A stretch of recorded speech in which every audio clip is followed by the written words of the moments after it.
الحمدللہ رب العالمین والصلاة والسلام علی محمد الامین اعوذ باللہ من الشیطان الرجیم بسم اللہ الرحمن الرحیم۔ خواتین و حضرات، ہم مشکوٰۃ المصابیح میں کتاب الصوم کا مطالعہ کر رہے ہیں۔ اب لیلۃ القدر کا باب شروع ہو رہا ہے۔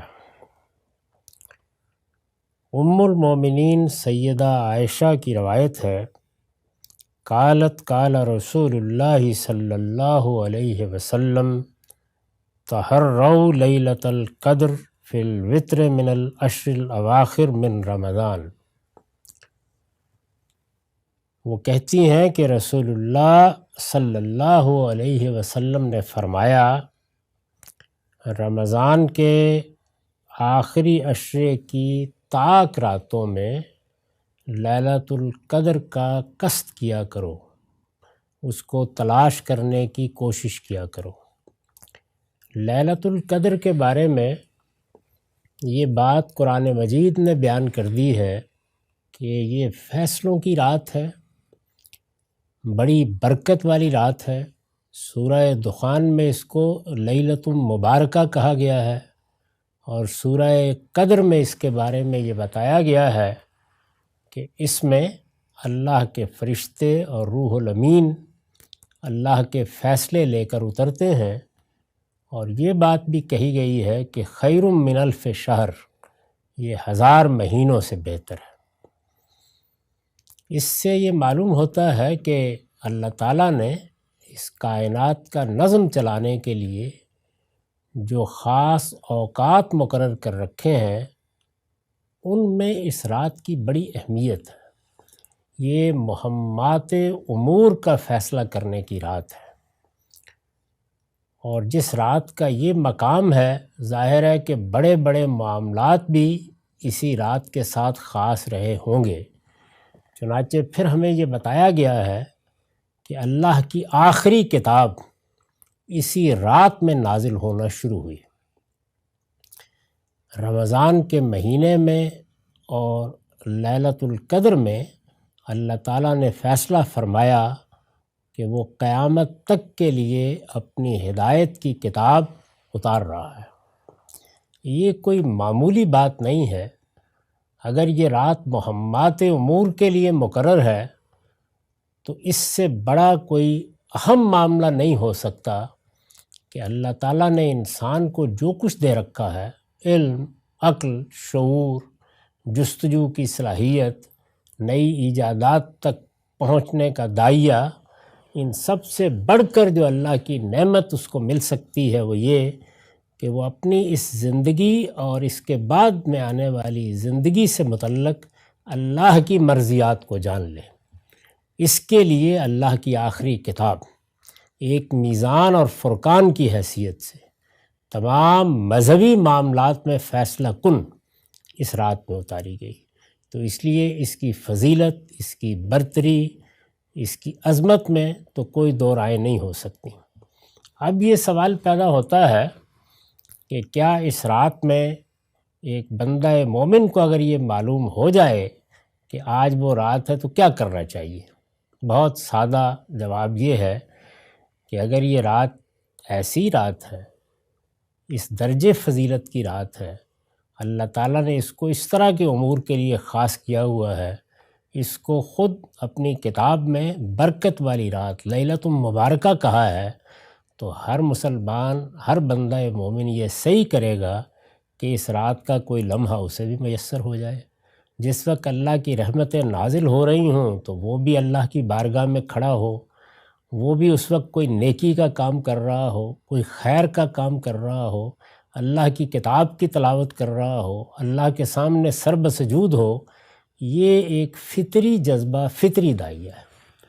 چنانچہ رسالت مآب صلی اللہ علیہ وسلم کو جب یہ معلوم ہوا، اور یہ بالکل واضح ہے قرآن مجید سے کہ بعد میں معلوم ہوا، یعنی قرآن کا نزول شروع ہو گیا، دعوت برپا ہو گئی، بعد میں سورہ قدر اتری، تو اس میں یہ بتایا گیا کہ یہ رمضان کے مہینے میں اور قدر کی رات میں نازل ہوا تھا۔ دونوں باتیں قرآن مجید نے بعد میں بتائیں۔ ایک واقعہ ہماری زندگی میں ہو جاتا ہے، جب اس کے بارے میں بتایا جائے کہ یہ فلاں وقت ہوا تھا یا فلاں دن ہوا تھا، تو ہم پیچھے پلٹ کر دیکھتے ہیں۔ یہ بتا دیا گیا کہ یہ رمضان میں آئی تھی، یہ بتا دیا گیا کہ یہ رات ایک خاص رات ہے اور قرآن کا نزول اسی میں شروع ہوا تھا۔ رسالت مآب صلی اللہ علیہ وسلم نے پلٹ کر یہ یاد کرنے کی کوشش کی ہے کہ وہ کون سی رات تھی، وہ کون سا دن تھا۔ ایسا ہی ہوتا ہے فطری طور پر، یہ متعین طور پر یاد نہیں آ سکا، تو پھر آپ نے کیا طریقہ اختیار کیا کہ آپ یہ کوشش کرنے لگ گئے۔ آگے کی روایتوں سے معلوم ہوگا کہ پورے رمضان میں اعتکاف کیا جائے، پہلے عشرے میں کیا، دوسرے عشرے میں کیا، پھر آخری عشرے میں کیا۔ یعنی آپ کے اندر شدید طلب تھی اس بات کی، جیسے میں نے عرض کیا کہ ایک بندہ مومن میں ہونی چاہیے کہ وہ گھڑی پھر نصیب ہو، وہ وقت پھر میری زندگی میں آئے، اور جب آئے تو مجھے اپنے رب کے حضور میں سر بسجود پائے۔ یہ بندہ مومن کی طلب ہے۔ اس سے اللہ کے پیغمبر نے ہمارے لیے یہ اسوہ قائم کیا کہ اگر اللہ تعالیٰ کی عنایت کا پتہ چلے اور یہ معلوم ہو کہ فلاں وقت میں یہ صورتحال پیدا ہوگی، تو ایک بندہ مومن کے اندر کیا جذبہ ہونا چاہیے، کیا تڑپ ہونی چاہیے، کیا بیتابی ہونی چاہیے، اور کس طرح اسے باہر نکلنا چاہیے۔ اس کی مثال بالکل ایسے ہی ہے کہ جب لوگ بادشاہوں کی ایک لحاظ سے پرستش ہی کرتے تھے اور یہ معلوم ہو جاتا تھا کہ آج ان کی سواری نکلے گی، تو بعض اوقات وقت نہیں بتایا جاتا تھا، تو لوگ گھنٹوں سڑک کے کنارے راستوں پر کھڑے ہو جاتے تھے آ کر کہ معلوم نہیں کب کوکبہ شاہی گزرے اور وہ کہیں ایک جھلک سے محروم نہ ہو جائے۔ تو ایک بندہ مومن کے لیے اس کائنات کے بادشاہ کے ساتھ، عالم کے پروردگار کے ساتھ ایسا ہی معاملہ، بلکہ یہ کیا معاملہ ہے، اس سے 1000 گنا بڑھ کر معاملہ ہونا چاہیے۔ تو حضور نے ہمیں یہ تعلیم دی اپنے طرز عمل سے کہ اگرچہ متعین وقت معلوم نہیں ہے، متعین رات نہیں یاد رہی، لیکن بہرحال رمضان میں ہی آئی تھی، اور اللہ نے بتا دیا کہ یہ ایک بڑی عظمت کی رات ہے، اس میں اللہ کی عنایتیں ہوتی ہیں، کرم ہوتا ہے، برکتیں نازل ہوتی ہیں، تو آپ اس کو تلاش کرنے کی صحیح کرتے تھے۔ یہ پس منظر ذہن میں رکھیے اور اس کے بعد دیکھیے کہ ان روایتوں میں کیا کیا باتیں فرمائی گئی ہیں۔ تو پہلی بات جو ہمارے سامنے آئی وہ یہ تھی کہ رسول اللہ صلی اللہ علیہ وسلم نے بالآخر لوگوں کو یہ کہا کہ آخری عشرے میں اور آخری عشرے کی بھی طاق راتوں میں یہ زیادہ امکان ہے کہ یہ رات آتی ہے یا آئی تھی، تو اس وجہ سے انہی میں تلاش کرنے کی صحیح کرو۔ وعن ابن عمر قال ان رجالا من اصحاب النبی اروا لیلۃ القدر فی المنام فی السبع الاواخر۔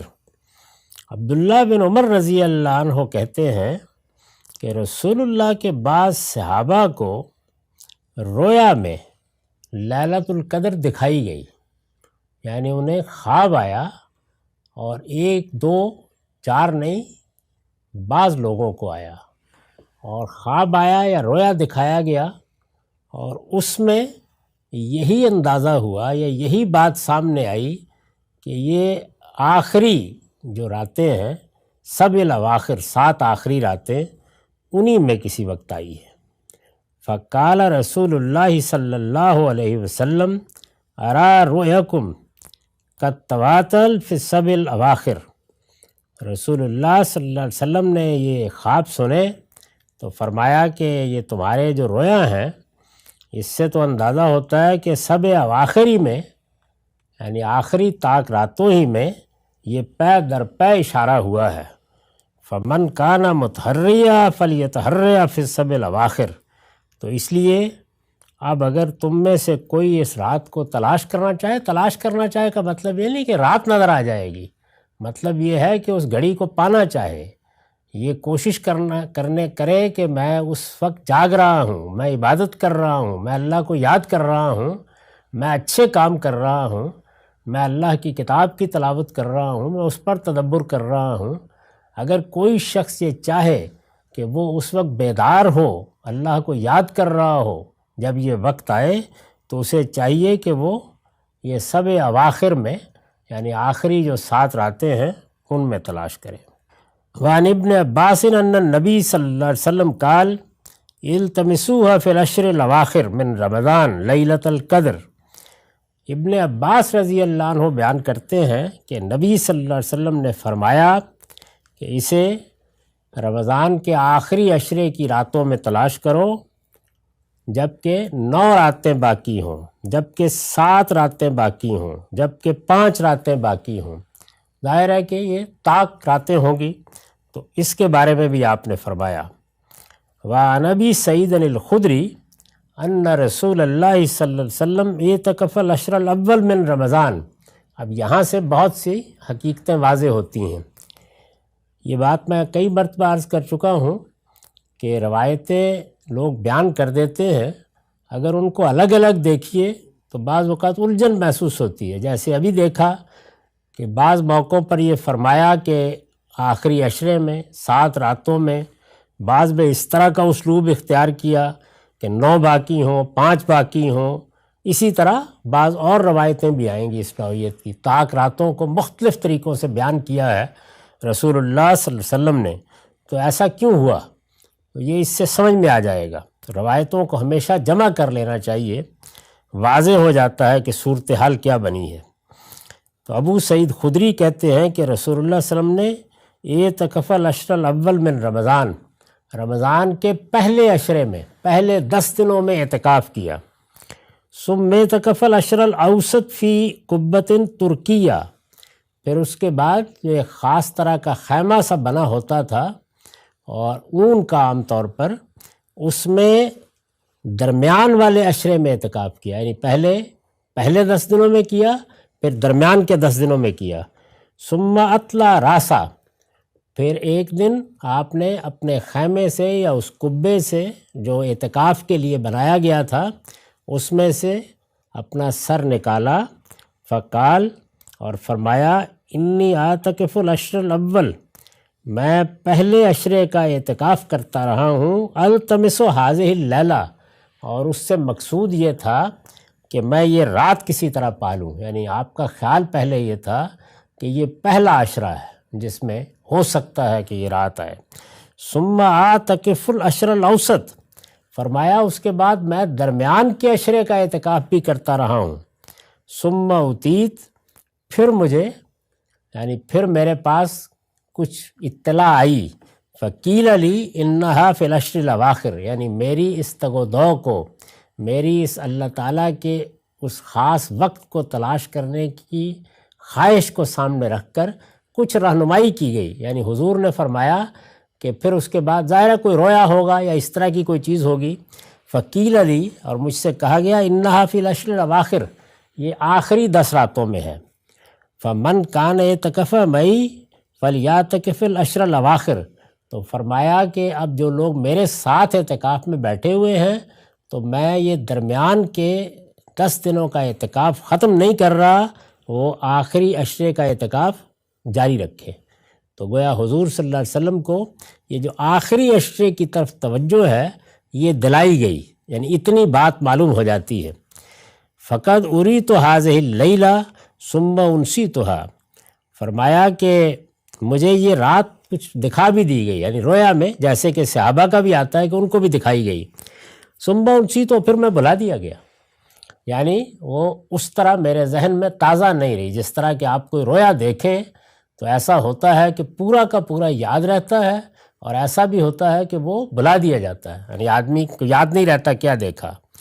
تو فرمایا کہ وَقَدْ رَأَيْتُنِي أَسْجُدُ فِي مَاءٍ وَطِينٍ مِّن صَبِيَّتِهَا، یعنی جب میں نے وہ رویا دیکھا تو میں جب صبح کے وقت اٹھا تو میں نے دیکھا، یعنی میں نے خواب میں یہ دیکھا کہ صبح ہو گئی ہے اس کی، اور میں نے اپنے آپ کو دیکھا کہ میں گویا پانی میں اور مٹی میں، یعنی کیچڑ سا ہے، اس میں بارش ہوئی ہے، تو اس میں سجدہ کر رہا ہوں۔ فَالْتَمِسُوهَا فِي الْعَشْرِ الْأَوَاخِرِ وَالْتَمِسُوهَا فِي كُلِّ وِتْرٍ، اس لیے اب اس کو آخری عشرے کی راتوں ہی میں تلاش کیا کرو، اور آخری عشرے کی بھی طاق راتوں میں۔ تو یہ رسالت مآب صلی اللہ علیہ وسلم نے اپنا تجربہ بتایا ہے کہ اس طریقے سے میری کچھ رہنمائی ہوئی. یعنی پہلے مرحلے میں تو آپ نے رمضان کا سن کر، لیلۃ القدر کا سن کر خود کوشش کی ہے کہ وہ وقت میسر ہو جائے. پھر پہلے عشرے میں اعتکاف کیا، پھر دوسرے میں کیا، پھر اس کے بعد کچھ رہنمائی ہوئی. پھر فرمایا کہ رہنمائی کی صورت یہ ہوئی کہ گویا ایک رویا دیکھا، وہ بھی بھول گیا، لیکن رویا کیا تھا؟ وہ یہ تھا کہ میں یہ دیکھ رہا ہوں کہ میں سجدہ ریز ہوں. اور کہاں سجدہ ریز ہوں؟ فی مائن و تین من سویتہا، یعنی صبح کے وقت یہ صورتحال ہے. تو اس وجہ سے ایسے اس کو تلاش کیا کرو.